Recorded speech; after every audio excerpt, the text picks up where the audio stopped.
Oh boy, the annual toy catalog. I sure hope the cover isn't all AI garbage besides like a couple of JPEGs. Oh god, look at Barbie. What a scary bitch. Brown bricks with Lego Minecraft. Man, I sure hope there aren't any skibbity toilet toys. Fuck! Now, I think there's 3 types of people when it comes to Christmas music. 1, you're playing it in fucking October or all year even, sky's the limit when you don't give a shit, cause it's fabulous. B, you just hate it because you're a Reddit atheist and Jesus was black, even though I don't also think he was a real person. Or C, you like it when you want to hear it and you like it when it's good. I'm C because I'm not a woman or atheist. And if I'm not a Redditor, then why do I get tired of it? Well, repetition, plain and simple. And you know, it's tradition. We're gonna be singing the same shit every year, so that means the most famous Christmas songs are old recordings of old songs. You know, songs with since expired copyrights or were never copyrighted to begin with. You know, anyone can do what they want with like a ton of standards, so why not just exploit the standards? Let's sing Jingle Bells for the 1,000th fucking time, even though I'm not gonna make a better version than one from the 40s when it was a fresh new concept with the invention of studio albums. Science, rest ye merry gentlemen. I won't say God because I'm a Redditor. And don't get me wrong, there is both good and commercially successful Christmas music outside of old recordings of old songs. Ronald McDonald versus Santa Claus! Ho, ho, ho, ho, I'm Santa, giving out cheer. You're passing out toys, that friggin' 30 seconds. You quit, stop. But, like, there's only one new recording of a new song that's truly given the most standards of standards a run for its money, and you clicked on the video, it's Mariah Carey's All I Want for Christmas Is You. And you know what, it's a fine pop song. I just personally don't want to hear it because I'm not a part of the generation that over-commercialized it and just fucking addicted 30 years later. But on the chances I do want to hear it, it's quite enjoyable. It's not better than, like, the fucking Sinatra recording of Have Yourself a Merry Little Christmas. It's not alongside the Tony Bennett recording of My Favorite Things, etc. You know, I don't think it's, like, one of the best. It's not better than the fucking Muppet Christmas Carol soundtrack, but it's a good pop song.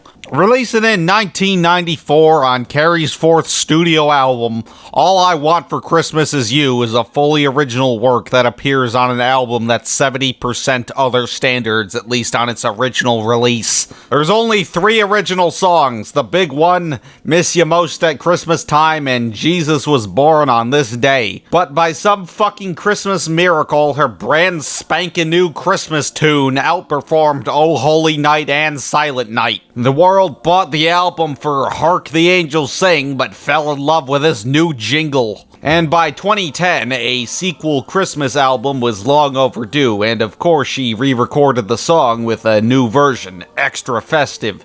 Yeah, Alex, I'll take 500 for pointless re-recording. It was critically panned as pointless, and most digital releases of Merry Christmas 2 don't have the extra festive re-recording. It is commonly theorized that this alternate version was pulled commercially, not because of negative reviews, but to not take away streaming statistics from the OG. Carey apparently makes 100 million in royalties yearly from the single song. And that's just royalties to a single person. That's not even counting the company's filthy money. I'm surprised they haven't assassinated her over this shit. And you know, if the OG song is gonna go up in streams, we gotta get the numbers bigger. So cut the alternate from streaming to make sure the OG gets all the share. But then, Carey recorded it a 3rd time with the Super Festive Edition, which is a duet recording with Justin Bieber on Bieber's mandatory Christmas album, Under the Mistletoe. This duet edition is still widely available because Bieber's the leader, and I guess it adds more to the mix, you know, than, like,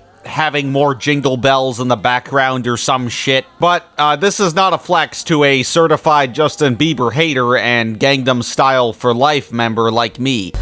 I fucking hate you, Justin. I want to... Let's not go there. Oh, sorry, I can't listen to this rendition. I'm too busy watching Justin Bieber get blown up in Minecraft.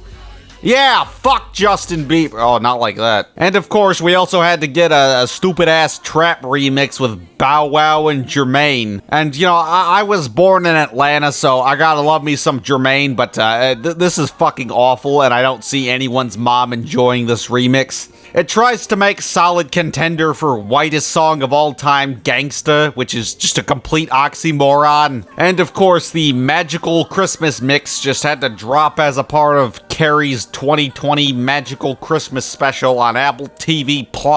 And you know what? I actually don't mind this re-recording. It doesn't have little boy Justin Bieber with his cinnamon-flavored lip gloss. And it's actually an orchestral rendition, which is a nice change of pace because, you know, most of the famous Christmas recordings are big band performances. You fucking bitch! You are literally a clown. The circus is that way because the restaurant's making people frown. You clown. Get down! In 2023, the Library of Congress stepped in and gave the song a slot on the National Recording Registry, which is reserved for, quote, sound recordings that are culturally, historically, or aesthetically significant and inform or reflect life in the United States. When Carey inevitably passes, I'm pretty sure the economy will crash. And with a clear economy of Christmas music, we had to start adapting Christmas music. And if there's one group that did it best, it was the Rankin Bass Company back in the day. Why weren't you at elf practice? You might not know the name, but the art style is iconic. You're probably not American if you don't recognize these. And these specials I'm referring to were produced from 1964 to 1985, and then randomly again in 2001 with Santa Baby and some fucking Rudolph CGI sequel that looks like plastic in a bad way. I guess because license exploitation. Yeah, I'm not sure if these two count, but close enough. Even if they're just kind of doing whatever the fuck with the song's concept, like Santa Claus does in fact come to a town. Like, what the fuck else is supposed to happen? The specials are beloved nonetheless. It's very sparing, whatever. I don't remember a goddamn abominable snowman in the Rudolph song, but like, you know how people like ad-lib it, like Pinocchio or like a light bulb. I don't think anyone mentions a fucking abominable snowman, but it's an abominable snowman. Why the fuck are you complaining? Rankin Bass shut down in 87, and oh shit, there's like one new Christmas song that released after Sammy Davis Jr.'s passing. Guess we have to adapt this new classic. Wow, you seriously call me a pedophile? What a joke! But what problem? How the fuck do you? This is a love song. What are they gonna adapt for adults? They're a lot harder to exploit. So in fucking 2017, this new Christmas classic got its failed attempt at a new Christmas classic movie special whatever. Say, look at this. I've been cleaning out my nest, and I found an old book of my poetry. What the dog doing?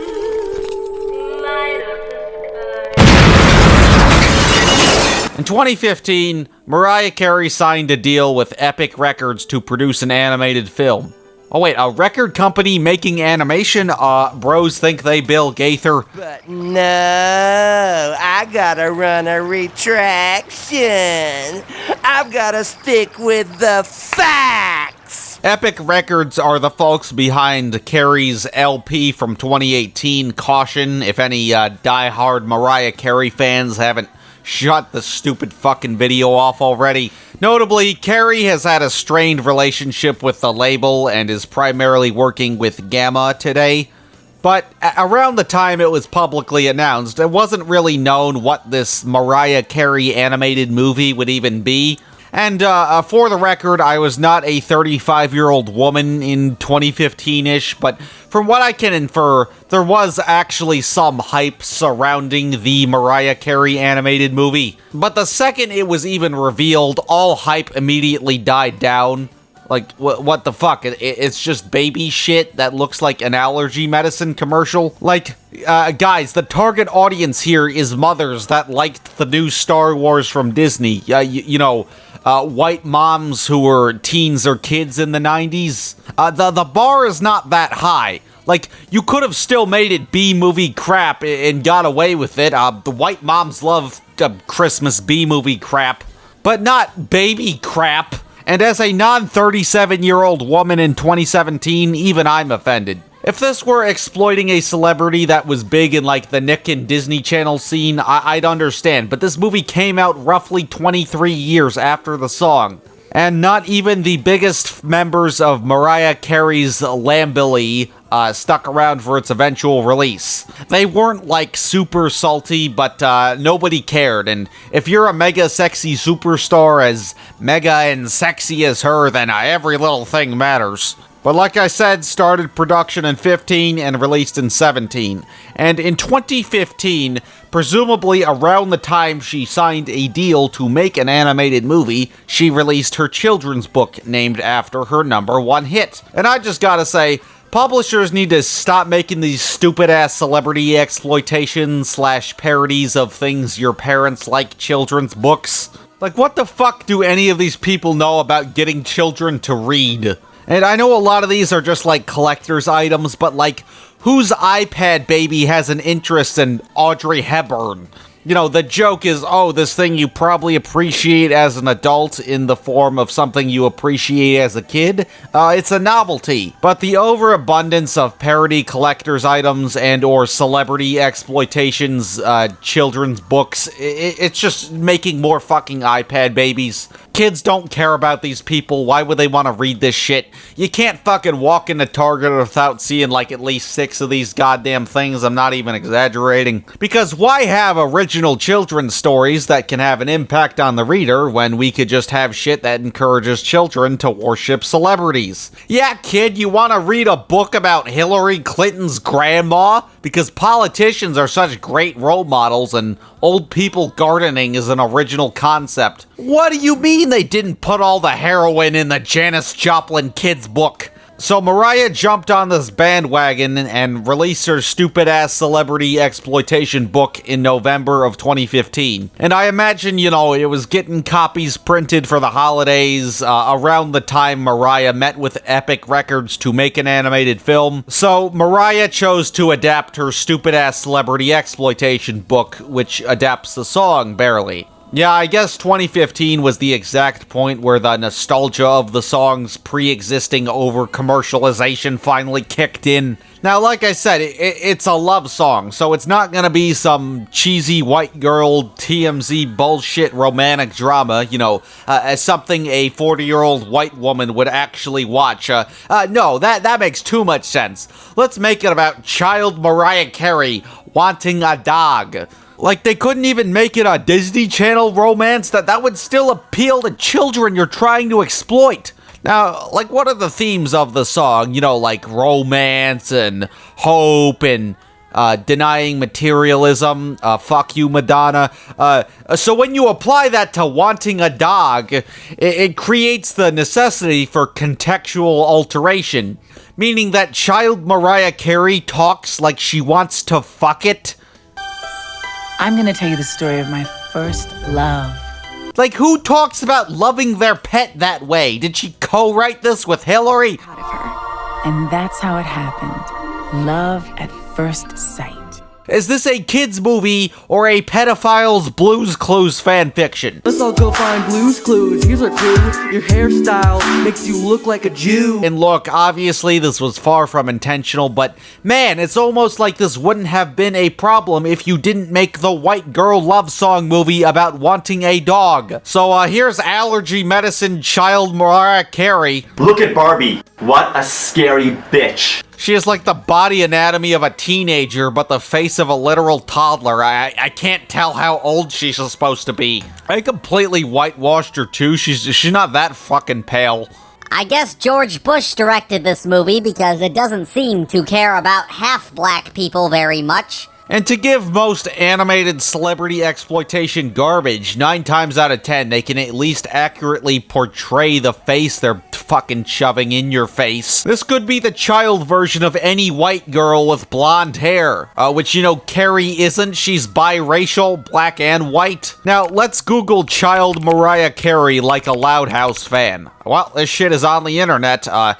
This is historically inaccurate baby movie. She didn't look like this like a kid at all. Did Splash Entertainment just have a white girl model lying around and decided to repurpose it?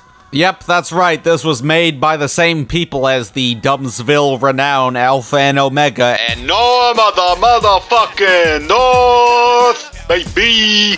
Here, young Mariah Carey is voiced by Brenda Yade, I don't know, who is one of the more notable actresses of the late 2010s era of Nickelodeon. I don't know, this was past my time. Of course, this era of Nick has no street cred in pop culture today. It's zombie Nick, but if you're young enough, you might recognize her, meaning you also shouldn't be watching my fucking videos. Yachty is most recognized for Frankie from The Haunted Hathaways and the original voice of Ronnie Ann from The Loud House. When Ronnie Ann was a baby, she had the cutest little bumpies, and she used to go, 5 stars, Dan Schneider approved. Wow, you seriously call me a pedophile. What a joke. Yachty adds nothing, but I'll give the crew credit for actual Mariah only voicing her adult self, because I hate it when kids sound like fucking 50-year-olds in non-ironic media. To be fair, my dad was allergic to dogs. Wait, you wanna let your dad die for a dog? I guess it's the black half in her wanting to be fatherless. So Mariah has to convince her parents to get a dog. Thankfully, there's a dog show happening. And as somebody who watched a lot of dog movies growing up because it was the trend of the era, I always hated like dog show or dog competition plots. Like, they're boring to watch in real life. Why would I want to watch it in a movie? It's just a bunch of fucking snobs on a soccer field with like Shih Tzus. That's not even a real dog. Laverne, are you sure we're not watching Pokemon? Of course, I have to make the exception of the epic surfing scene in the live-action Marmaduke. That's how you make a competition in a dog movie. And as I said, the movie is a musical, or at least I think. It's one of those bare minimum musicals that has a completely out-of-place emotional song towards the end. The soundtrack consists of Haunted Hathaway's girl's rendition of The Big One. It sounds horrible. How much you want to bet this was slapped on a Kidz Bop Valium at some point? It also includes, I believe, an original song, Little Snowman, which is just a pretty generic Chuck Berry homage. Why Chuck Berry? Because Run, Rudolph, run, I guess. My ding-a-ling! My ding-a-ling! I want you to play with my ding-a-ling! This act is over. This song was later re-released on the 2019 deluxe anniversary of Merry Christmas, not to be confused with the 2005 re-release and the 2024 re-release, meaning that this new bonus track was also just randomly slapped into this movie. There's also another stupid-ass Kidz Bop song which has nothing to do with Mariah, Wild and Crazy Christmas. It also contains Christmas Time is in the Air Again from Merry Christmas to You, the number 2, just like this movie. And just so we can break another record, the original, All I Want for Christmas Is You and Miss You Most at Christmas Time, and 2 songs from the original score as well. These 9 songs, counting bonus tracks, barely total 30 minutes, and only one of them is a proper musical number. It's quite the sad fucking excuse for a soundtrack. But oh no, Mariah really wants this dog, but she gets stuck with her crackhead uncle's dog instead. Mariah learns responsibilities related to monitoring a dog. It's the same scene over and over and over again. The dog does something and Mariah learns a lesson. Stupid mutt, you shouldn't shit on the floor. That makes great comedy. Meaning that Mariah learns to love this dog. She'd rather shoot out back with a Red Ryder BB gun. It hardly has anything to do with Christmas because it hardly has anything to do with the song. The dog, he's puking, he's pissing, he's shitting on things, he's stealing food. And I must say, all of this shit that's been done 100 times already definitely makes up for the lack of plot.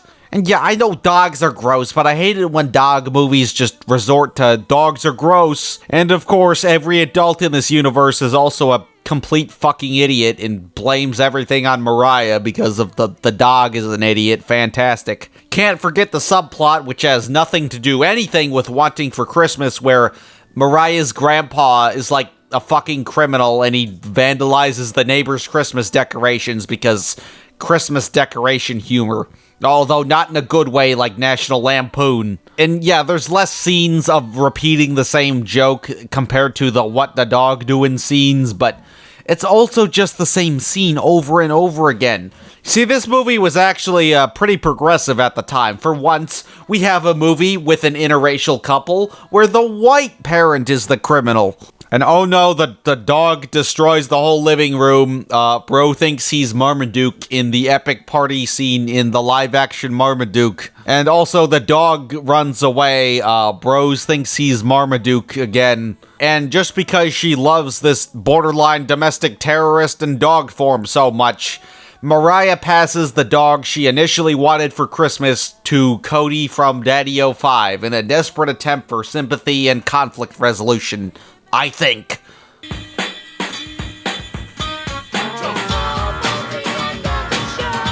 It's baby shit with like a 35-year-old woman demographic for some reason. It sucks. And all I want for Christmas is for you to blow up your local Best Buy to assure no one else gets a copy of this bullshit.